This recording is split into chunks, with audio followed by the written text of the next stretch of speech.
Bom, pessoal, nós estamos aqui com uma fonte, né, como vocês já estão vendo no vídeo, uma fonte Corsair, modelo CX550. Essa fonte aqui, ela chegou pra gente junto ali com o PC, e qual que era o defeito que estava sendo apresentado? O PC, quando a gente apertava o botão Power do PC, ele ligava, né, rapidamente o cooler girava e os LEDs acendiam, mas imediatamente a fonte desarmava. Então a gente fez os testes no PC e identificou que a falha era na fonte.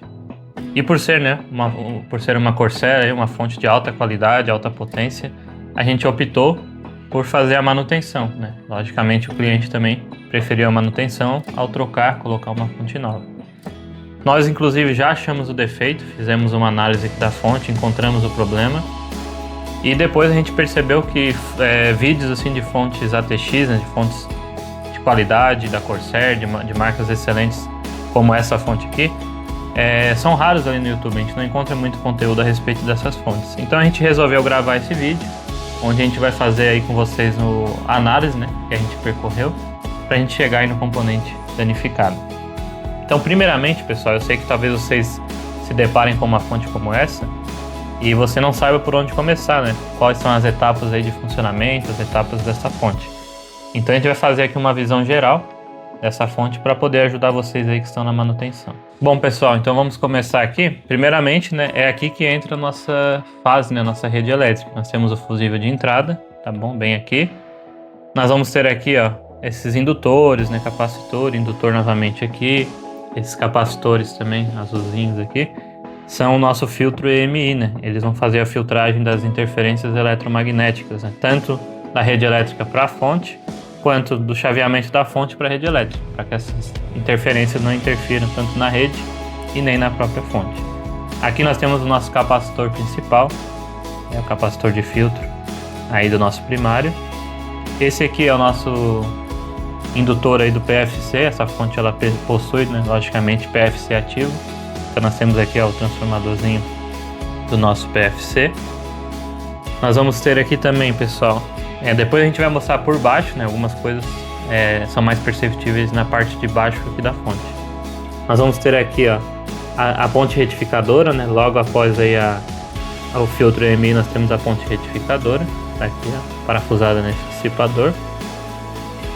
Nós temos aqui, ó, dois MOSFETs, são MOSFETs que ficam em paralelo, responsáveis ainda pelo PFC. Então nós temos esses dois MOSFETs e o diodo retificador do PFC. Então esse transformador, os dois MOSFETs, né, o diodo, nosso capacitor aí, fazem parte aí do circuito PFC, tá? Aqui, pessoal, essa plaquinha aqui que é soldada aqui separada, tá vendo? Nós temos aqui uma plaquinha que é soldada lá embaixo. É nessa plaquinha que todo o controle do PFC é feito. Então nós temos aqui, ó, esse CIzinho com várias pernas, é o CI, né, de controle do nosso PFC, tá bom? Aqui também ele também faz trabalho em conjunto, né, com o PFC, esse CIzinho. Eu não consegui encontrar particularmente o datasheet dele ainda, mas ele, pela maneira que ele está colocado aqui no circuito, ele também trabalha em conjunto com o PFC, tá bom? Então o principal é esse maior, e nós temos também esse outro CI aqui. Então essa plaquinha toda dedicada ao PFC. O standby ele fica na parte de baixo, então daqui a pouco nós vamos virar e mostrar para vocês também a parte do standby. O que a gente percebe já aqui por cima também? Nós temos aqui é o transformadorzinho do standby, esse transformador menor, ó, pessoal. Tá bom? Então se você pega em uma fonte que não arma nada, que não tem a tensão de standby lá no fio roxo, você já sabe que esse menor é o transformador do standby.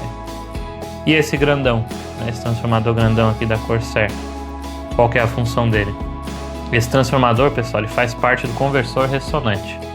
Inclusive nós temos já no canal um vídeo explicando todo o funcionamento de um conversor como esse. O conversor ressonante ele é muito utilizado em fontes de alta potência, fontes justamente como essa daqui, né, da Corsair, que é uma fonte aí que trabalha com altas correntes, tá bom? E esse menorzinho aqui, do ladinho aqui, ó, quase bem escondido, né? Esse aqui, pessoal, ele é o nosso, que é chamado TP, né? O transformador de pulso. Essa plaquinha aqui em separado, que fica no secundário, ela possui o CI de controle, que é esse aqui do nosso conversor ressonante. Então, quando esse circuito aqui ele é ativado, conversor ressonante, ele emite, né, libera os pulsos PWM, que passam por alguns transistores bipolar de junção, né, BJT, que vai chavear esse transformadorzinho de pulso, e lá no secundário vai ser liberado os pulsos, né, PWM, que vão ir aqui para os dois MOSFETs que nós temos aqui. Vamos tentar mostrar para vocês. Estão vendo aqui? Ó? Nós temos esses dois MOSFETs aqui, que é o MOSFET de alta e o de baixo, né, nossa half bridge do nosso conversor ressonante, tá bom? O que nós podemos destacar ainda aqui por cima? Esse 6 aqui do secundário, pessoal, é o nosso 6 supervisor de fonte, né, da fonte ATX. Inclusive, o nosso defeito passa aqui por ele, a nossa análise, e depois a gente vai detalhar para vocês o funcionamento lá no datasheet, para que vocês entendam o funcionamento desse carinha aqui. Outra coisa importante, né? Nós temos aqui, ó, essa plaquinha aqui, ó, pessoal, separada também, ó. Ela possui diodos, nós temos aqui diodos Schottky, então desse lado aqui da plaquinha. Ó, estão vendo? Temos diodos Schottky, temos capacitores e filtro. Então essa plaquinha aqui era responsável pela retificação das tensões de 3.3 e 5 volts.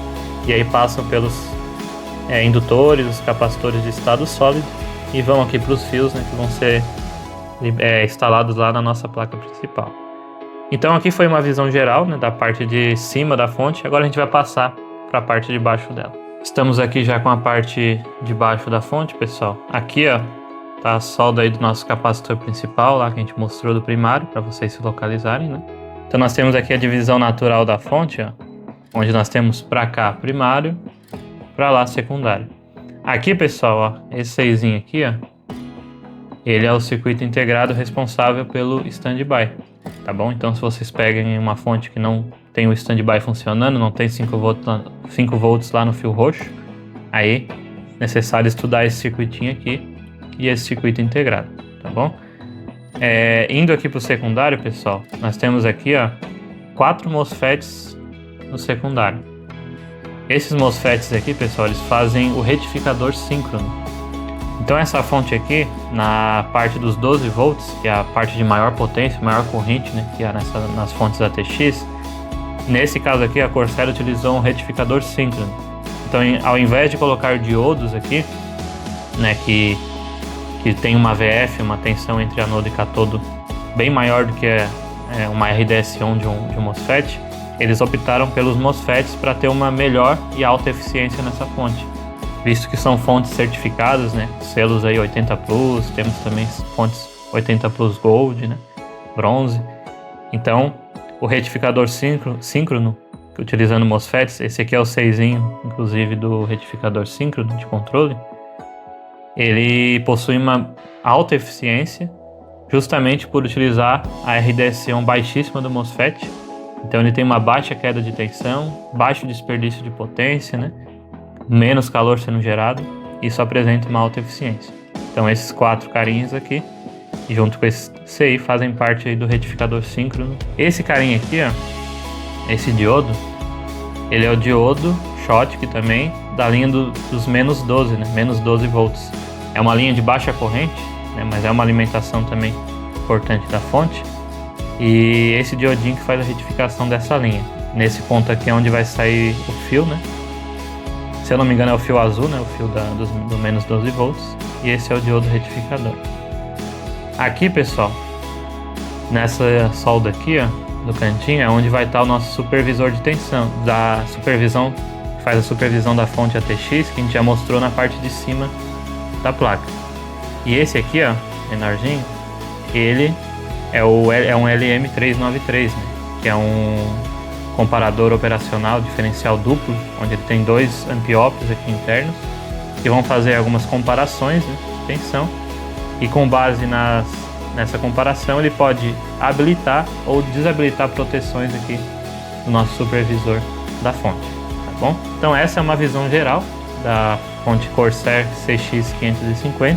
Lembrando que essas fontes, pessoal, elas não possuem esquema elétrico, você não vai encontrar esquema elétrico para essas fontes, mas você consegue encontrar datasheets, né? Então muitos desses componentes aqui possuem o datasheet, e com base no datasheet você consegue aí entender, né, o funcionamento de uma fonte como essa e consegue fazer uma análise para poder também fazer o reparo. Agora a gente vai lá para a tela do PC e a gente vai mostrar para vocês etapas que você deve seguir, né, para diagnosticar o defeito, e depois a gente vai mostrar a análise que nós fizemos para encontrar o defeito nessa fonte.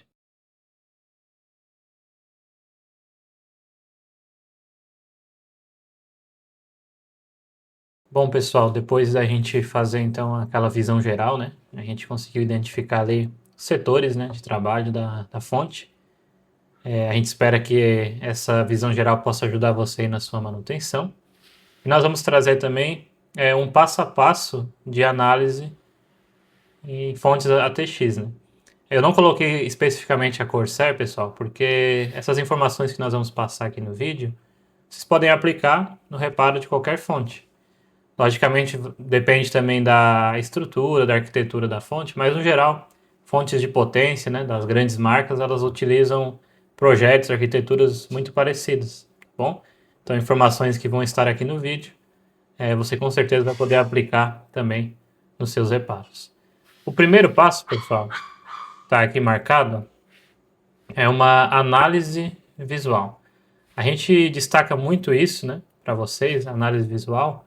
Talvez fique até repetitivo, mas é porque realmente a análise visual, muitas vezes, ela já te dá um norte, um caminho para você seguir na análise. Então, quando você se depara com a fonte, você abriu ela, a primeira coisa é olhar, analisar mesmo visualmente. Se você tem um microscópio para auxiliar, vai ajudar muito, mas a gente sabe que nem todos possuem, né, um microscópio. Então, se você não tem um microscópio, vai no olho mesmo, né? Conforme diz o ditado, quem não tem cão caça com gato, né? Então, pare ali na fonte, veja se você não encontra, por exemplo, componentes danificados, rachados, com rachaduras, né? Às vezes com algum buraco ali, né? Sinal de que sofreu em alguma região ali com alto aquecimento. Procure por resistores carbonizados, circuitos integrados, né? Também com marcas ali de aquecimento. Na própria placa, né? Você pode procurar marcas que sofreram em algumas regiões um superaquecimento, então fica mais escurecido, né, a região. Então são alguns detalhes que visualmente já vai dar a você um norte do possível defeito.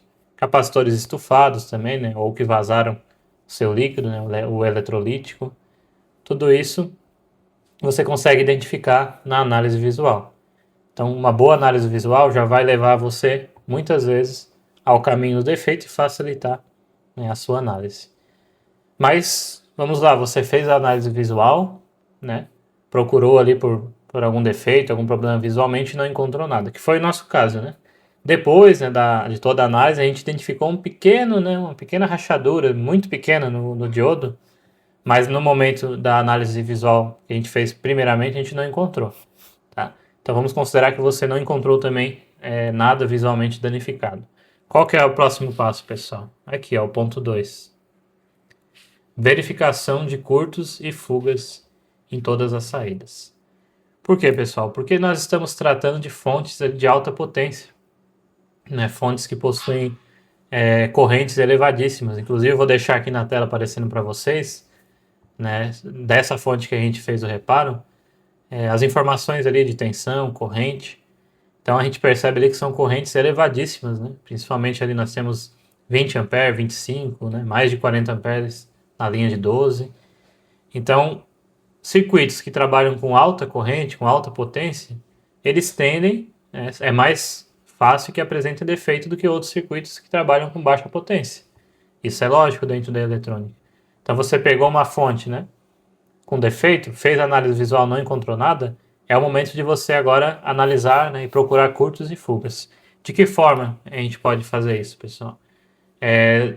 A gente costuma utilizar aqui duas formas, né, que a gente tem tido bastante êxito, e eu vou passar para vocês. A primeira delas, pessoal, é utilizando o multímetro, né, o bom e velho multímetro. Vou colocar aqui do lado, né, multímetro.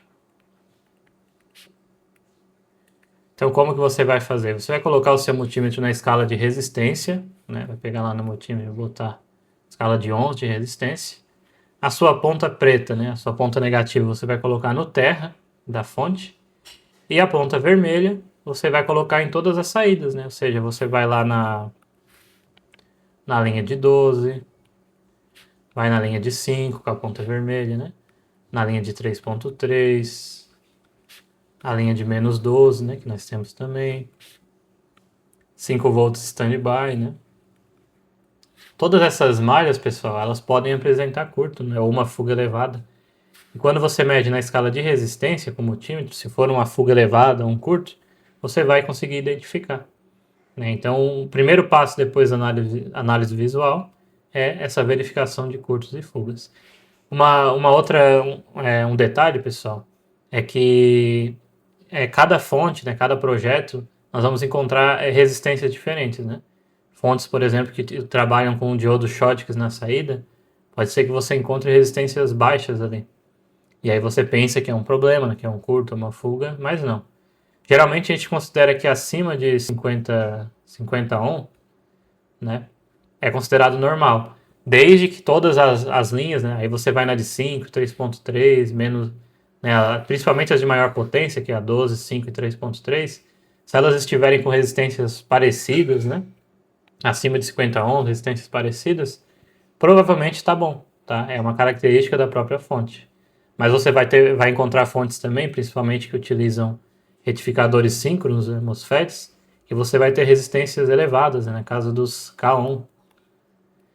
E aí você vai conseguir, se caso você encontrar, né, uma delas com uma baixa resistência em comparação às outras, aí você tem uma grande chance de que aquela linha esteja com problema. Você está desconfiado de uma linha, né? Acredita que ela pode estar em curto ou com fuga?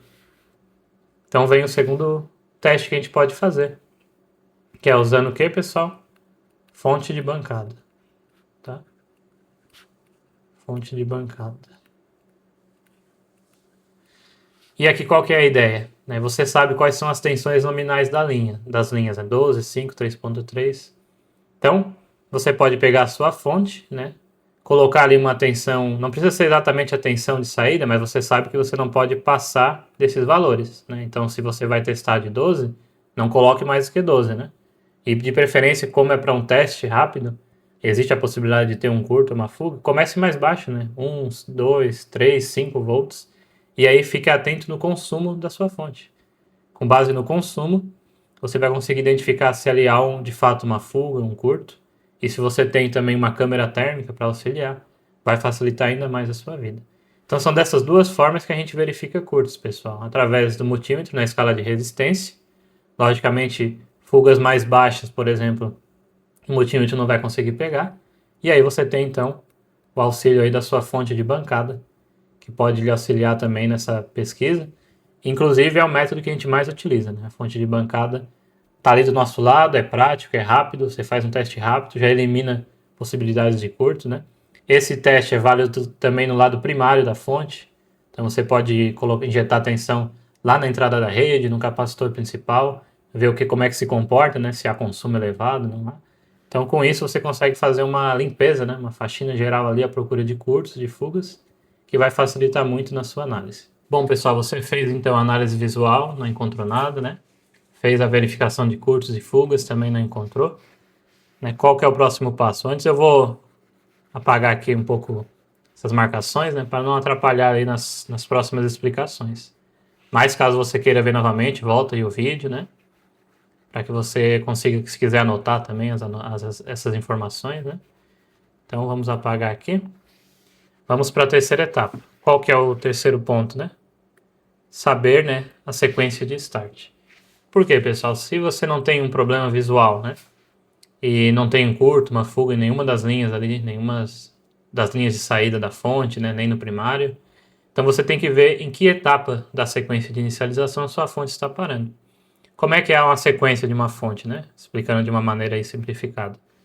Né, depois que é gerado lá os 5 volts standby, vem o comando, né, lá o nosso PS on. Com isso, o nosso supervisor da fonte, ele libera, né, o pino dele que fica a proteção ativada, ele vai liberar esse pino. Consequentemente, quem é que vem sobe depois? Né? Nós vamos ter o PFC, né, ou seja, o circuito de correção do fator de potência vai ser ativado, onde nós vamos, lá no nosso capacitor principal, atingir uma tensão próxima dos seus 400 volts, tá bom?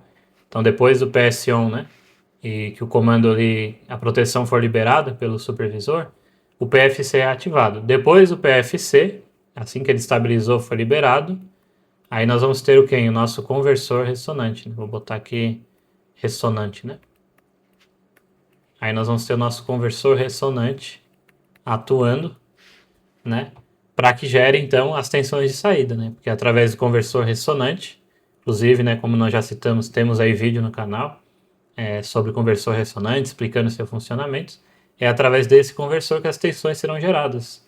12, 5, 3.3, menos 12, né, e assim por diante. A fonte de standby, pessoal, ela é separada, né? Ela tem o seu próprio transformador, tem o seu circuito integrado de controle, então ela não passa por aqui, né? O standby é a primeira etapa de todas.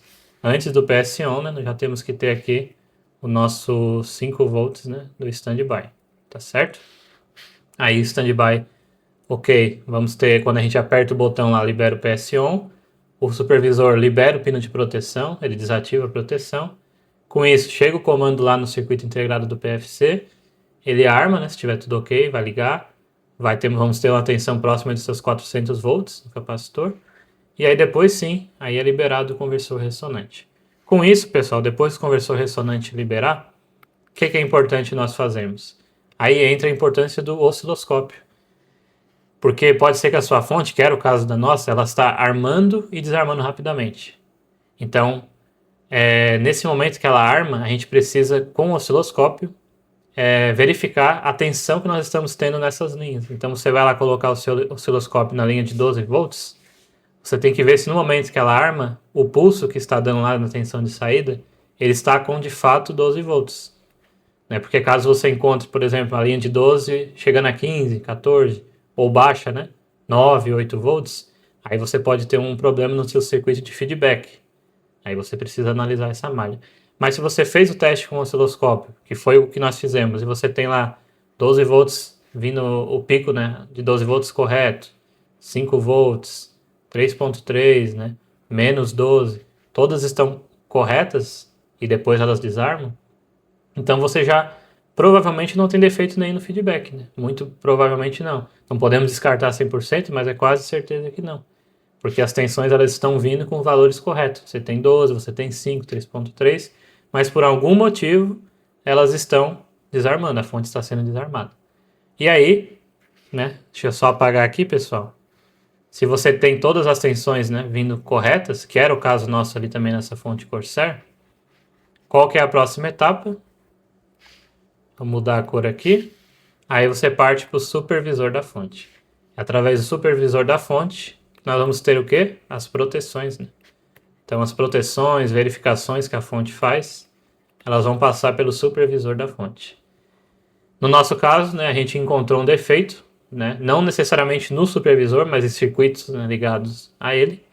E aí a gente vai agora mostrar para vocês aí na tela qual que era o supervisor utilizado nessa fonte da Corsair, né, os seus principais pinos, né, a sua sequência de inicialização, que nós devemos estar atentos aí na procura de defeitos.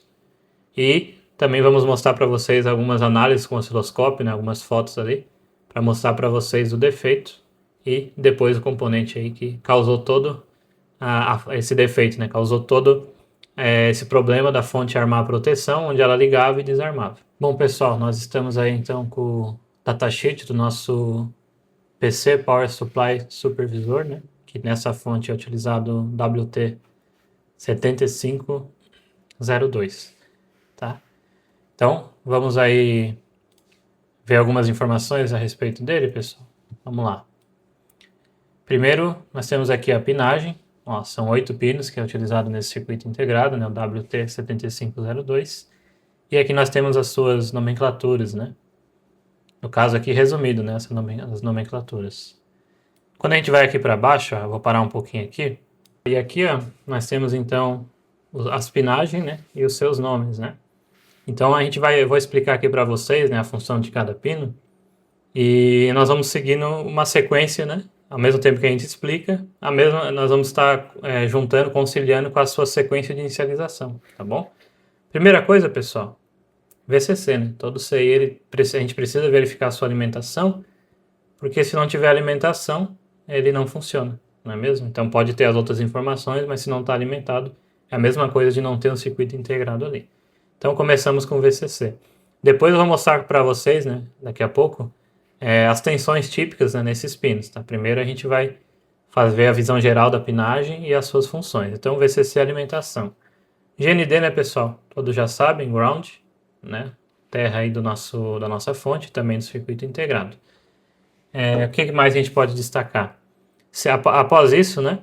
Outro pino, né, pessoal, essencial é esse aqui, ó, que é o nosso PS1. É até nesse pino aqui, tá? Só deixa eu ver uma coisa, pessoal, se aqui tá seguindo a mesma sequência. Sim, tá na mesma sequência de, no caso, 1, 2, 3. Então vou poder já ir falando na sequência para vocês. Então, no pino 4, né, no pino 4, é o nosso PS1, é o nosso on-off aí da fonte. Então, quando a gente aperta o botão lá de ligar o PC, o Super I/O vai enviar o nível baixo, né, nesse pino. Esse pino ele trabalha, né, em condições normais, ele fica sempre com nível alto, geralmente 5 volts. Né? Alguns casos pode ser 3.3, né? Quando a gente fala nível alto, é um nível de tensão, né, pessoal? E quando a gente aperta o botão, ele rapidamente cai para zero, né? Cai para o GND. E aí o supervisor entende que houve o comando de apertar o botão. Com isso, pessoal, quando a gente dá o comando ali para ligar, entra em ação esse pino aqui, ó. Pino Fault Protection Output Pin, pino 3 do circuito integrado. O que ele faz? Esse é exatamente o pino de proteção. Em condições normais, pessoal, quando não há nenhum problema, né, ele fica em nível alto. Fica lá com seus 5 volts, é um nível alto, nível lógico alto. Se ele detectar alguma falha, aí ele cai para zero, né? Cai para o nosso GND, que é o nível lógico baixo. Então, quando a gente aperta aqui o PS-ON, né, dá o comando para ligar, esse pino aqui, ele passa para nível alto. Ele passando para nível alto, pessoal, o que vai acontecer? Deixa eu só apagar aqui. As proteções serão liberadas, né? Porque enquanto ele está em nível baixo, né? Aí a fonte fica travada, né? Como se ele fosse de fato um power on, né? O power on para o restante do circuito da fonte. E aí nesse circuito ele atua no pino de proteção. Então, enquanto a gente não apertou o botão, tá nível baixo lá nesse pino, né? No pino de Fault Protection, pino 3. Apertamos o botão, aí ele vai para nível alto. Ele indo para nível alto, ele desabilita as proteções, né? Desabilitando as proteções, PFC vai subir, conversor ressonante vai atuar e as tensões, né, deverão ser geradas. Beleza? Essa é a sequência. Então, liberou o pino de proteção, as tensões foram geradas, aí entra quem? Entra esses 3 pinos aqui, ó. PGI, o V33 e o V5. O que acontece, pessoal? Os pinos V33, né, e V5 são os pinos que analisam as nossas fontes 3.3 e 5. Então, qualquer falha que for detectada, né, e aqui já nos mostra Over Voltage Protection, que é a proteção contra sobretensão. Então, houve uma tensão elevada na linha, vai ser identificado pelo supervisor, e ele vai lá e atua no pino de proteção. Under Voltage, ou seja, subtensão. Tensão está baixa, não está dentro do ideal, vai armar a proteção. Overcurrent, né, ou seja, sobrecorrente, né? Corrente está excessiva, tem uma fuga, um curto. O circuito supervisor, CI, vai identificar também, e ele vai lá e atua no pino Fault Protection, pino 3, tá bom?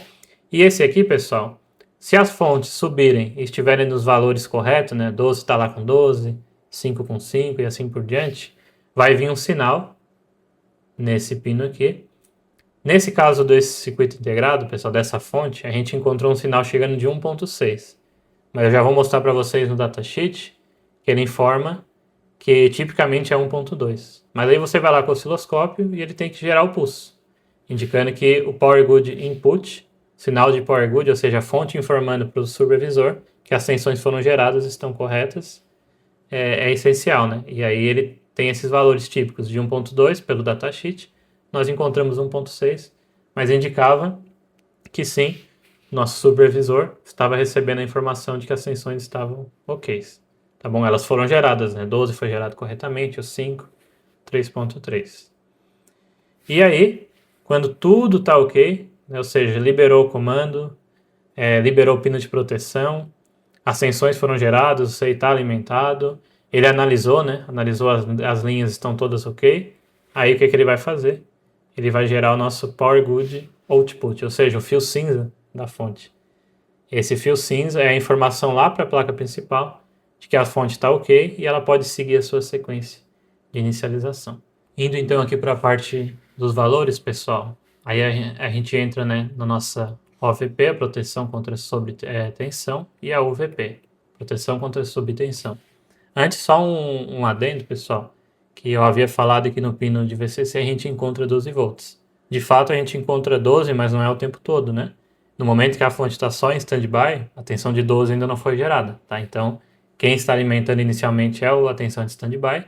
Depois que a fonte arma, que os 12 volts aparecem, aí os 12 volts que passam a alimentar o CI. Não quer dizer que todo o projeto vai ser assim, tá bom? Mas, no geral, muitas fabricantes, muitas arquiteturas fazem dessa forma. Voltando agora aqui, nós temos então nossa proteção OVP e UVP. E o datasheet nos dá as referências de valores, né? A gente sempre considera na análise o valor típico, tá bom? É esse que nós vamos utilizar na nossa análise. Então, lá no pino V33, né, análise da tensão de 3.3, se chegar em 3.9, vai armar a proteção, a fonte vai desarmar. Se chegar a linha V5, chegar em 6.1, vai desarmar, vai armar a proteção, toda a fonte para, né? E no pino VCC, se chegar a 13.4, também arma a proteção OVP. E também a fonte desarma. Tá certo, pessoal? E quanto à UVP? Ela é a subtensão, a tensão baixa.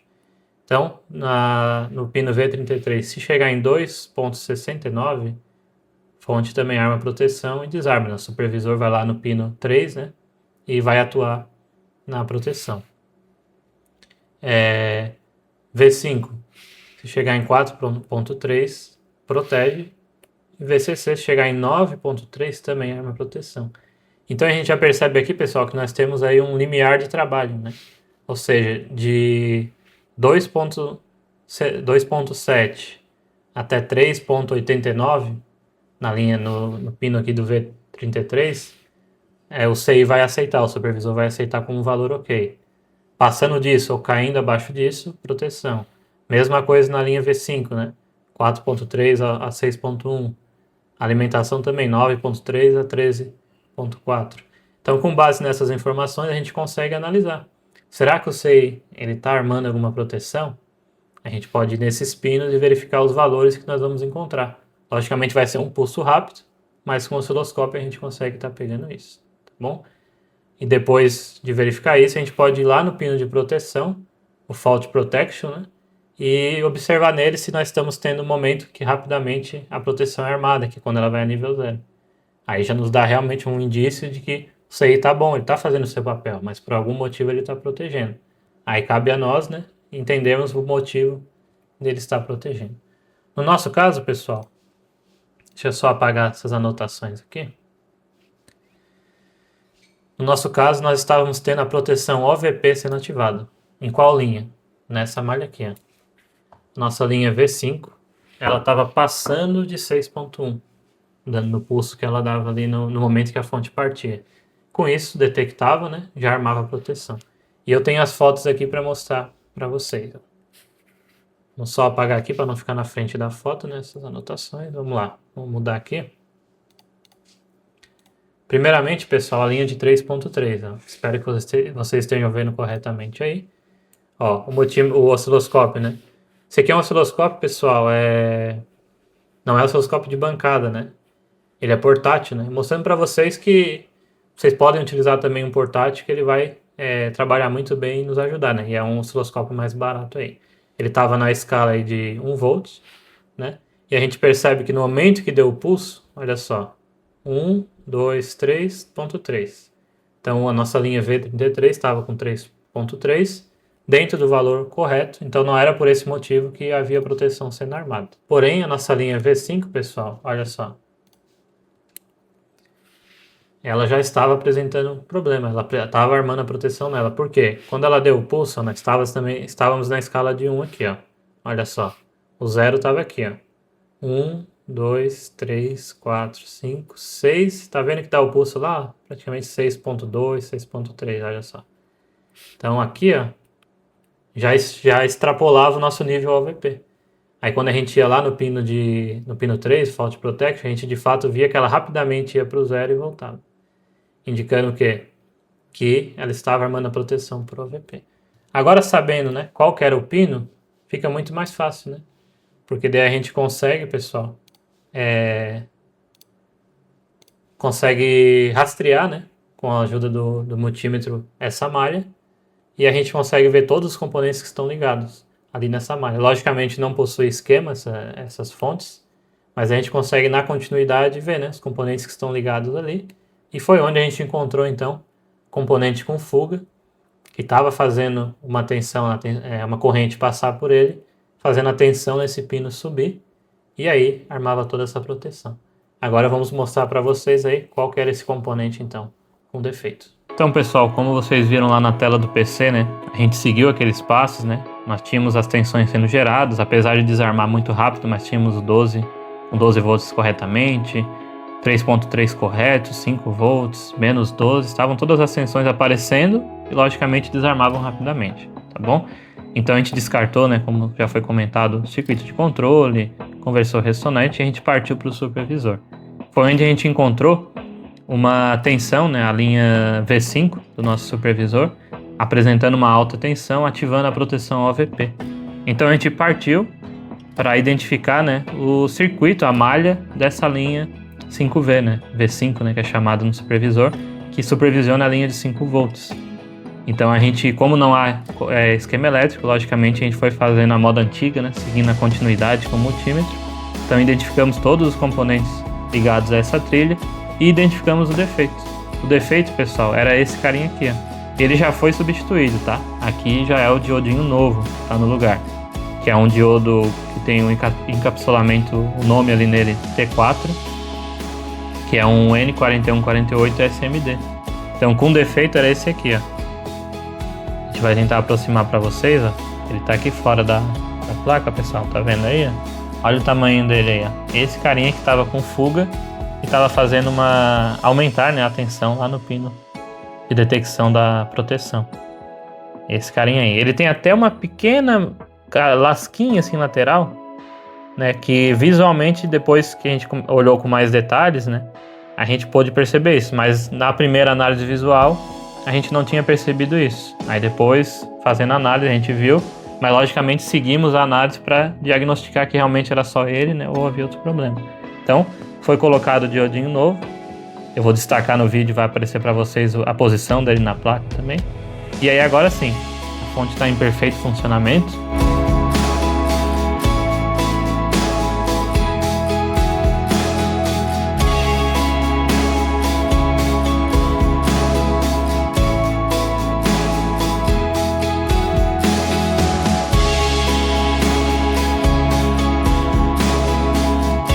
Bom pessoal, então nós finalizamos aí o vídeo. A gente sabe que ficou um vídeo um pouco longo, né? Mas é porque uma análise assim detalhada, ela envolve tempo. E eu sei que quem realmente tem interesse no conteúdo, quem quer adquirir mais conhecimento, não vai se importar muito quanto ao tempo do vídeo, tá bom? Mas a gente espera aí de coração que essas informações sejam úteis na análise de vocês, que vocês consigam também reparar, né, fontes como a Corsair e várias outras marcas. Se vocês gostam desse tipo de conteúdo, coloquem aí nos comentários pra gente, porque a gente gosta muito desse feedback para saber, né, quais aparelhos vocês gostam de ver mais aqui no canal, tipos de vídeo, né, se preferem vídeos mais longos ou dicas mais rápidas. Então coloquem aí nos comentários que vai nos ajudar bastante, tá bom? Deixe o seu like, né, não se esqueça aí de deixar o like no vídeo. Se inscreva no canal, se você ainda não é inscrito, se inscreva aí, nós estamos preparando várias novidades aí nos meses à frente, né? Para vocês terem uma ideia, a gente está fazendo o desenvolvimento aí de um curso, né? Um curso muito completo, né? Que vai envolver análises como essas, né? Tanto em teoria quanto também na prática, né? Para que ajude muito vocês aí no dia a dia de manutenção. E logicamente vamos estar aí sempre gravando vídeos como esse, vídeos de vários outros equipamentos, para ajudar aí, né, o pessoal que também está na batalha, nas manutenções do dia a dia. Compartilhe também com quem gosta desse tipo de conteúdo, familiar, um amigo, um vizinho. Né? Quanto mais pessoas aí que gostam desse tipo de conteúdo, talvez trabalham com isso, terem acesso, mais a gente consegue aí ter uma ajuda, né? Uma troca de informações valiosas. Obrigado por você ter ficado até o final. Até a próxima.